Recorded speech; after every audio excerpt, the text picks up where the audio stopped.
Welcome to this recording of Be a Smile Millionaire. This uplifting discourse was originally delivered by Paramahansa Yogananda at the Self-Realization Fellowship Temple in Hollywood, California, on January 29, 1950. We are honored to share his divine insights and timeless wisdom with you today. The real smile is the smile of bliss that comes when you meditate, when you feel the joy of God's presence. That is the smile on Lahirima's face. He is seeing the world partially, but seeing God fully. My smile comes from a joy deep within my being, a joy that you also may attain. Like a fragrance, it oozes out from the core of the blossoming soul. This joy calls others to bathe in its waters of divine bliss. The average man is familiar with 4 states of mind. When a desire is fulfilled, he is happy. When a desire is denied, he is unhappy. When he is neither glad nor sorrowful, he is bored. When these 3 emotions, these 3 states of mind, pleasure, pain, and boredom, are sloughed off, he has peace. Peace is the absence of the alternations of sorrow and pleasure, and the absence of boredom. It is a very desirable state. After a tumultuous ride on the crests of pain and pleasure, with frequent dips into the troughs of boredom, you enjoy floating on the calm sea of peace. But greater than peace is bliss, bliss of the soul. It is an ever-new joy that never disappears, but remains with your soul through eternity. That joy can be attained only by perceiving God. If you place a pot of water under the rays of the moon and then agitate the water, you create a distorted reflection of the moon. When you still the waves in the pot, the reflection becomes clear. The time when the water in the pot is quiet and clearly reflecting the moon is comparable to the meditative state of peace and the still deeper state of calmness. In the peace of meditation, all waves of sensations and thoughts are absent from the mind. In the deeper state of calmness, one perceives in that stillness the mirrored reflection of God's presence. Peace is a negative state, being merely the absence of the waves of pleasure, pain, and indifference. And so after a little while, the meditator is attracted once more by the desire to experience the waves of motion. But as meditative peace deepens into calmness and the ultimate positive state of bliss, the meditator experiences a joy that is ever new and all-satisfying. When you sleep, you still thoughts and sensations passively. When, by meditation, you still thoughts and sensations consciously, you experience first the state of peace, and the muscles of your face will form a smile that reflects the peace of your heart. But you must look beyond peace in order to behold, undistorted by sensory stimuli and motor reflexes from sense-associated thoughts, the purity of your soul. The state you feel then is ever-new bliss. Saints always have this joy in their hearts. Secure in the divine inner assurance, they are unshaken by anger or fear. Using the scalpel of reason or intuition, they can dissect their own or others' thoughts on the operating table of the mind and remain unmoved. In soul bliss, all grief is annihilated. Indeed, the discrimination of the blissful man soon becomes firmly established in the self. Most smiles are born of good emotions arising out of doing good, or out of feeling sympathy, love, kindness, or mercy. But the most wonderful way to smile is to fill your heart with the love of God. Then you will be able to love everybody. You will be able to smile all the time. All other forms of smiles are evanescent because emotions flicker and pass away, no matter how good they are. The only thing that can last is the joy of God. When you have that, you can smile all the time. Otherwise, when you are feeling merciful towards someone and he returns your kindness with a slap, you won't be able to feel mercy toward him any longer. A man I knew made a great show of his distress when his wife died. I saw through his emotionalism.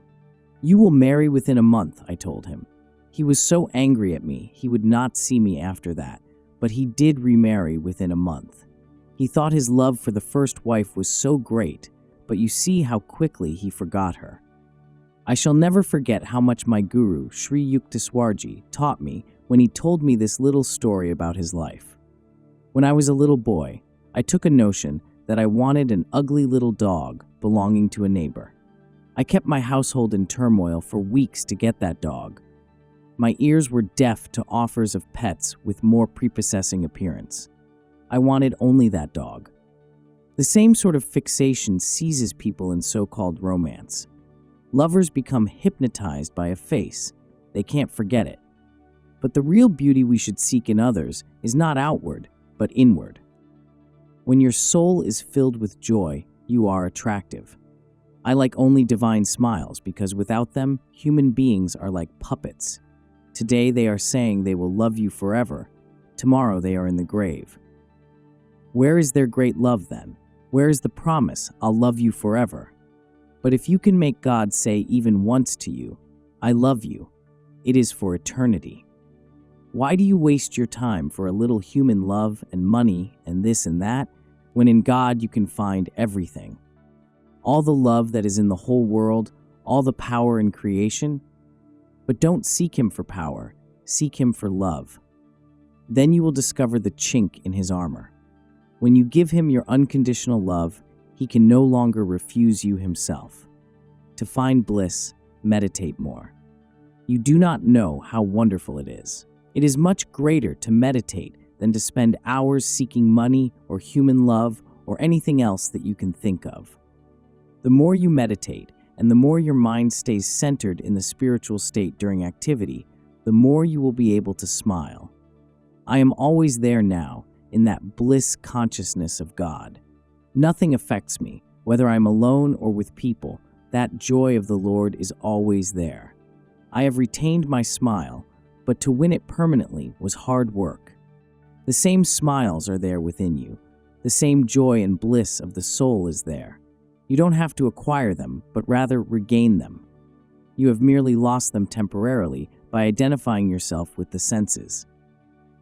If you think that objects of sight, hearing, taste, smell, and touch will give you supreme joy, you are mightily mistaken. They will only take it away.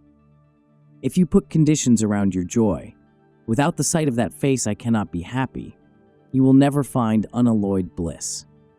Because no sense-produced pleasure is permanent. Time relentlessly works its havoc on physical beauty. Everything in the material world is subject to change. Therefore, if you could see all the beautiful faces in the world, if you were to hear all the music and touch everything that you desire to, you would still not have found real happiness. You may imagine you are happy, however. Sometimes, after you have dug and dug to get at some object of desire, you find no happiness in the object itself, yet you derive a certain satisfaction from the labor you have put into getting it, and you therefore think you are happy. But such satisfactions are short-lived. So do not seek your happiness in the senses. Find joy within and express it in your face. When you do that, wherever you go, a little smile will surcharge everyone with your divine magnetism. Everybody will be happy. But remember, it is the Lord alone who changes each heart. We must not at all ascribe to ourselves the power to do good. The only one who does good is God. It is His world. If you feel Him as the indweller of this body, that it is He who works in everything, and if you give everything, both good and bad actions to Him, you will be surprised to see how all your actions gradually will be changed to good. You will not be able to do anything wrong when the consciousness of God is with you. In all you do, say, "It's you, Lord, not I." Destroy ego. It is a great obstruction to this liberating realization. You are not the doer. Can you lift your hand if the Lord quenches the little beam of life in your medulla oblongata? Once I was sitting outdoors at Encinitas, and it was very cold. I turned my consciousness within, and in a twinkling, I couldn't feel the cold at all. Joy came over me. Once in a while, I saw my surroundings melt into one light, like the beam of a motion picture. If I concentrated on the picture, I saw the picture. If I concentrated on the beam, the world vanished. You cannot see anything without your consciousness. So if you have full mastery over your mind, and you look within at your soul, even though your eyes are open, you will see only that great light of God and feel His great joy. Only as you look outward through the eyes will your consciousness perceive the outer world. It is all God's motion picture. I could see, that day in Encinitas, on one side the sensations and thoughts that were dreams of my consciousness which came from God, and on the other side, as I retired within, no sensations at all, just pure joy. And though I was sitting in that extreme cold, clad only in swim trunks, I could feel the cold and the scenery disappear and joy alone come. Later I felt the slight impressions of sensations together with that great joy. Practice this. Practice the presence of God. Don't be satisfied with a little prayer or seeing a little light and then going to bed. If you can fairly control sex, if you can fairly control all the senses, and if you go after God with all the power of your soul, He will come to you. Even if you are a great moralist and a spiritually inclined person, without the perception of God, you have very little. So do not deceive yourself. Meditate more unceasingly and sincerely. Tell God, I know my weaknesses, but Lord, they belong to you because you created me. I have no wish for anything except to be with you, because you are the one who is showing this movie. You are free from its dual aspects of comedy and tragedy.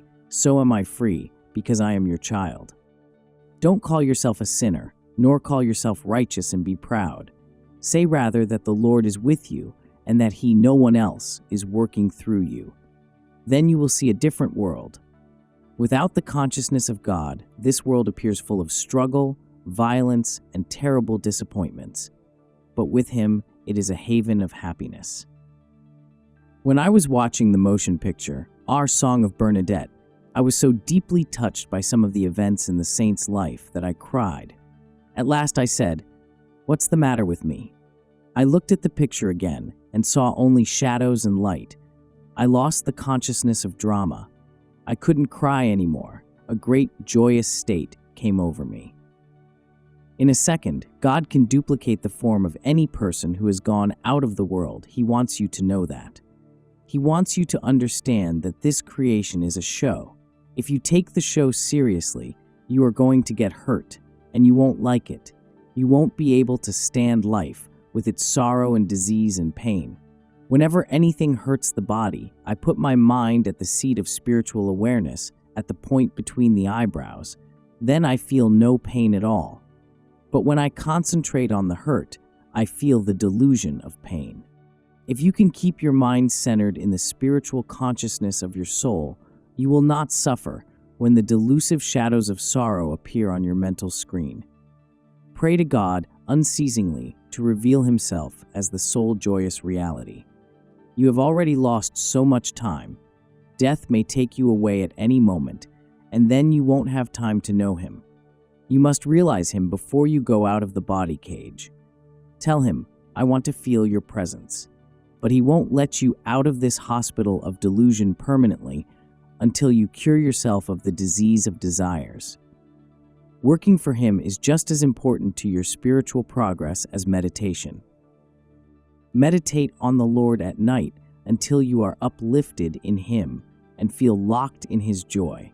And when you come down to perform activities during the day, bring and keep with you the remembrance of that state.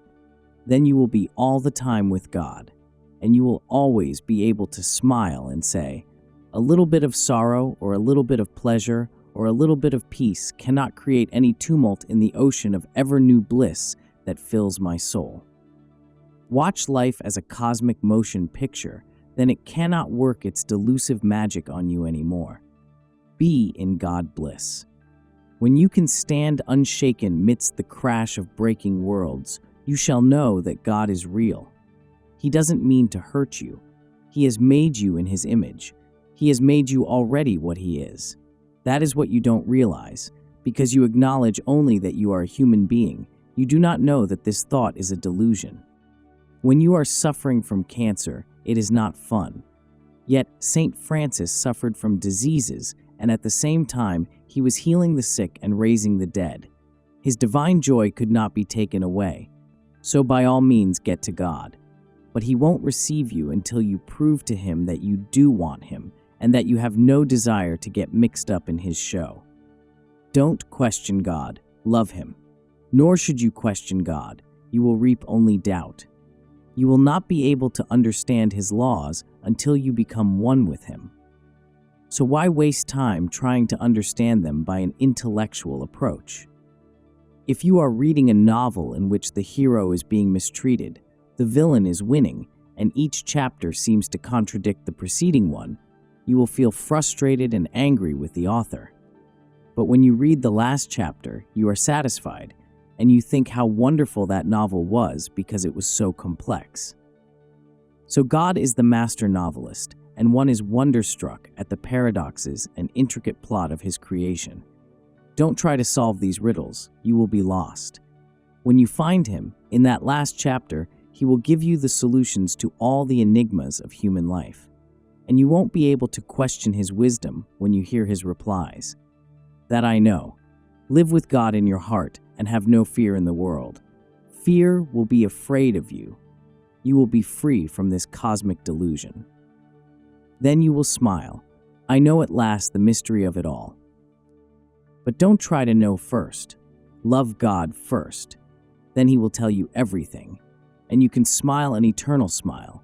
Your thoughts, your words, your writings, and everything you do will be impregnated with the joy shining in that smile. Wherever you meditate, you will leave behind a fragrance of smiles, and whoever will come there will also be moved to smile with God. You can smile all the time when you dwell in His ineffable bliss. As we conclude this discourse on Be a Smile Millionaire, let us reflect on Paramahansa Yogananda's inspiring message. True and lasting joy comes from experiencing the divine bliss within through meditation and the love of God. This joy is far greater than any fleeting happiness of the world. By filling our hearts with God's presence, we can share that smile of bliss with everyone around us, uplifting their spirits and spreading divine love. Thank you for joining us, and may you carry this joy of God's smile within you always.